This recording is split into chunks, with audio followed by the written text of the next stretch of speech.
En ce temps-là, Jésus disait, « Malheureux êtes-vous, scribes et pharisiens hypocrites, parce que vous fermez à clé le royaume des cieux devant les hommes, vous-même n'y entrez pas. À ceux qui essayent d'y entrer, vous ne leur permettez pas d'entrer. Malheureux êtes-vous, scribes et pharisiens, hypocrites, parce que vous parcourez la mer et la terre pour faire un seul converti. Et quand vous y avez réussi, vous en faites un homme voué à la géhenne 2 fois pire que vous. Malheureux êtes-vous, guides aveugles, vous qui dites, si l'on fait un serment par le temple, il est nul, mais si l'on fait un serment par l'or du temple, on doit s'en acquitter. Insensé et aveugle, qu'est-ce qui est le plus important, l'or ou bien le temple par lequel cet or devient sacré? Vous dites encore, si l'on fait un serment par l'autel, il est nul, mais si l'on fait un serment par l'offrande posée sur l'autel, on doit s'en acquitter. Aveugle, qu'est-ce qui est le plus important, l'offrande ou bien l'autel par lequel cette offrande devient sacrée? Celui qui fait un serment par l'autel fait donc un serment par l'autel et par tout ce qui est posé dessus. Et celui qui fait un serment par le temple fait un serment par le temple et par celui qui l'habite. Et celui qui fait un serment par le ciel fait un serment par le trône divin et par celui qui siège sur ce trône. Acclamons la parole de Dieu. Aujourd'hui, l'Église célèbre la mémoire liturgique de saint Augustin d'Hippone. Il y aurait tant à dire sur lui, sur ses enseignements, sur sa vie, sur son importante conversion, sur les livres qu'il a écrits. Par exemple, les plus connus, les Confessions, mais aussi beaucoup d'entre eux. Ses sermons. Il y aura également beaucoup à dire sur sa mère, Sainte Monique. Je me contenterai donc de commenter un point lié à l'Évangile aujourd'hui. Le Seigneur critique les pharisiens. Il les traite d'hypocrites et il les critique parce qu'ils ne sont pas de bons bergers. Pourquoi les pharisiens n'étaient-ils pas de bons bergers? Le Seigneur souligne aujourd'hui 2 choses qu'il critique chez eux. D'une part, il dit, « Il y en a parmi vous qui ferment aux hommes le royaume des cieux. Vous n'y entrez pas vous-même, et vous ne laissez pas entrer ceux qui le voudraient. » Fermer le royaume des cieux, qu'est-ce que cela voulait dire? Les pharisiens ne pouvaient pas parler du Christ auquel ils ne croyaient manifestement pas, qu'ils ne connaissaient pas. À quoi le Seigneur fait-il allusion? Il parlait de choses, par exemple de la loi très méticuleuse qu'un bon juif devait observer, avec plus de 600 préceptes. Il ne devait pas, par exemple, faire cuire dans la même marmite quelque chose qui contenait du lait avec quelque chose qui contenait de la viande. Enfin, pour donner un exemple, d'autre part, on ne parlait pas de Dieu, de l'amour de Dieu, du devoir d'aimer Dieu et, pour l'amour de Dieu, de l'amour du prochain. Cela a été de plus en plus mis à l'écart, marginalisé. On ne parlait pas de Dieu. Quand saint Augustin a écrit, il a donné son sermon sur les pasteurs que tous les prêtres devraient lire de temps en temps, comme le pape Benoît XVI nous a demandé de le faire. Et il a fait un commentaire spectaculaire de ce sermon de saint Augustin aux pasteurs. Saint Augustin reproche aux bergers en commentant un texte de l'Ancien Testament. Il reproche aux bergers, il dit qu'ils mangent la viande des brebis, qu'ils boivent le lait des brebis, qu'ils utilisent la laine des brebis et qu'ils ne s'occupent pas des brebis.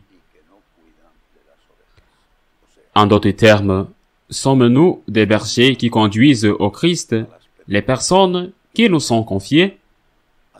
Car c'est cela, prendre soin des brebis, c'est leur ouvrir les portes du royaume des cieux. Parlons-nous du Christ. Avons-nous dans notre cœur un amour brûlant pour le Christ? Ou sommes-nous tièdes, voire carrément froids? Peut-être parlons-nous d'autres choses qui ne sont pas mauvaises. Peut-être même que certains d'entre nous parlent de mauvaises choses, mais en général, ce ne sont pas de mauvaises choses. L'écologie, le respect de la nature, est une chose extraordinaire. Et je le dis aussi en tant que franciscain. Mais le Christ passe avant tout. Nous parlons de choses qui sont même très bonnes, comme l'aide aux personnes dans le besoin, qui est une conséquence de l'amour de Dieu, mais c'est une conséquence. Par conséquent, si nous ne parlons pas du Christ, si nous ne parlons pas de Dieu, si nous n'allumons pas dans le cœur de l'autre la flamme de l'amour pour Dieu, qui vient de l'amour de Dieu, de l'amour miséricordieux de Dieu, nous lui fermons les portes du royaume des cieux. Nous utilisons, disait saint Augustin dans son sermon, le lait, sa peau, sa laine, et nous aimons nous couvrir d'honneur. Il comparait l'utilisation de la laine au fait de se couvrir d'honneur et d'être respecté et d'être appelé dans un tel et d'être considéré. Nous utilisons leur chair comme nous utilisons le lait pour nous nourrir, mais nous ne leur parlons pas de Dieu. Nous ne parlons pas et nous ne mettons pas Dieu à la première place dans notre prédication parce qu'il n'est pas là à la première place dans notre prière, dans notre vie. L'évangile aujourd'hui dit quelque chose d'autre. Il se termine en fait en disant « Il y a parmi vous des guides aveugles qui disent que jurer par le temple n'oblige pas, que jurer par l'or du temple oblige. Fou et aveugle. Que c'est plutôt l'or ou le temple qui consacre l'or. Pour moi, cela ressemble beaucoup à ce qui se passe aujourd'hui. C'est-à-dire toujours chercher une excuse, un argument, tordre une idée pour présenter comme bon ce qui est mauvais, ou du moins se faire ce qui est mauvais en cherchant une excuse et en restant la conscience tranquille. Parce que c'est ce qu'ils ont fait. Ici, ce qui comptait pour eux, ce qui comptait, c'était de jurer par l'or. Aujourd'hui, pour beaucoup de guides aveugles qui ne permettent pas aux gens d'entrer dans le royaume de Dieu, pour beaucoup de guides aveugles, ce qui compte, c'est de plaire aux autres, de leur plaire peut-être d'utiliser leur lait et leur laine, de leur plaire même avec de la bonne volonté, mais de leur plaire au lieu d'aider ces gens à plaire au Christ. Ce n'est pas moi qui dois être satisfait, c'est le Christ qui doit être satisfait. C'est le Christ que je suis. J'ai parcouru les Amériques pendant de nombreuses années. Moins récemment, en raison de mon âge, mais pendant de nombreuses années, j'ai voyagé d'un côté à l'autre du continent.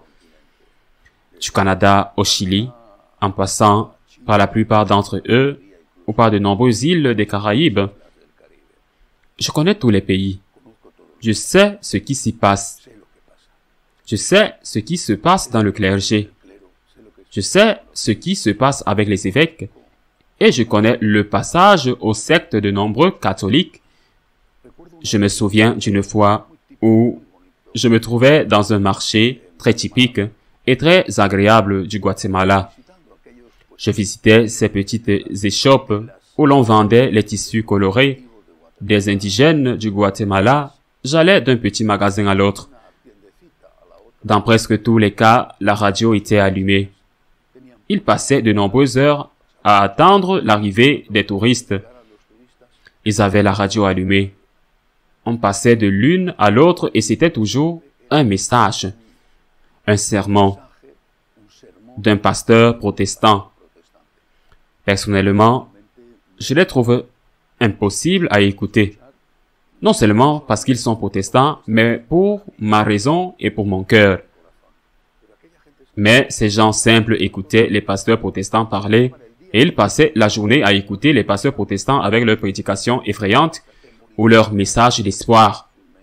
Peu importe. Ces pasteurs parlaient de Dieu à leur manière. Parfois même à leur très mauvaise manière. Mais ils parlaient de Dieu. Si vous écoutiez une station de radio catholique, vous entendiez du sport, de la politique et seulement, à un moment donné, peut-être la diffusion de la Sainte Messe et, à un moment donné, un sermon. Est-il étrange que, dans ces conditions, les personnes qui cherchent Dieu se tournent vers ces sectes alors qu'elles n'ont pas de pain à la maison? Est-il étrange qu'elles aillent chercher du pain, même s'il est de mauvaise qualité, même s'il est mélangé à du poison? Mais est-il étrange qu'elles aillent chercher de la nourriture ailleurs? Personne ne se demande sérieusement. Il est scandaleux que personne ne se demande sérieusement, n'examine sérieusement pourquoi 50% des catholiques dans de nombreux pays latins sont devenus membres d'une secte. Il ne se passe rien. Cela devrait pourtant arriver à un pasteur. Ce qui devrait le préoccuper en premier lieu, c'est de conduire son peuple au Christ, de conduire son peuple à la vie éternelle. Et s'il ne se préoccupe pas de cela, ce qu'il cherche, c'est, comme le disait saint Augustin, à profiter de la viande, du lait et de la laine des brebis, à les utiliser et à ne pas s'occuper d'elles, à ne pas les conduire à l'unique berger parce que les brebis n'appartiennent pas à ce prêtre. Elles appartiennent au Christ. Demandons aujourd'hui à saint Augustin, qui a dû vivre à une époque si difficile, qui a lui-même connu une conversion douloureuse. Demandons-lui d'aider, d'intercéder pour l'Église et pour les bergers. Ainsi soit-il.